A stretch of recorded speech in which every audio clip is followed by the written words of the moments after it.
Hello everyone, welcome to my channel. আজকে চলে এসেছি ক্লাস 9-এর লাইফ সায়েন্সের সাজেশন নিয়ে। আর এখন কিন্তু সেকেন্ড সামেটিভ পরীক্ষার সাজেশন ভিডিও পরপর আসতেই থাকবে। আর আজকের চ্যাপ্টারের নাম হচ্ছে জৈবনিক প্রক্রিয়া। আর এটার অনেকটা বড়, এই চ্যাপ্টারটা হিউজ একটা চ্যাপ্টার, সেই কারণে আমি তোমাদেরকে পার্ট ওয়াইজ সাজেশন দেবো। যেমন 3.1 উদ্ভিদ শারীরবিদ্যার ওপর কিন্তু এটা সাজেশন, এরকম 3.2, 3.3, 3.4 এরকম পরপর সাজেশন ভিডিও কিন্তু আসবে। আর এরপরে লাস্ট আমি একটা সাজেশন ভিডিও বানাবো যেটা পুরো গোটা চ্যাপ্টারটা নিয়ে থাকবে। তো পরপর ভিডিওগুলো তোমাদের কেমন লাগছে জানিও। আর কোনো প্রশ্নের উত্তর যদি তোমাদের মনে হয় জানা নেই সেটাও কিন্তু কমেন্ট করো।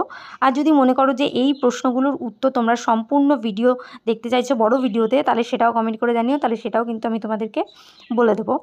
সেটার কিন্তু একটা লং ভিডিও আপলোড করবো তাহলে। আর আজকের এক্সাম খুব একটা বেশি নাম্বারের ছিল না, দেখতেই পাচ্ছ মাত্র 25 নাম্বারের। এরকম আরও অনেক সাজেশন ভিডিও দেখতে হলে অবশ্যই চ্যানেলটা ফলো করে যেও। আর চ্যানেলে নতুন হলে সাবস্ক্রাইব করে বেল আইকন প্রেস করো, তাহলে কিন্তু তোমরা অনেক সাজেশন ভিডিও দেখতে পাবে। আজকের মতো এইটুকুই।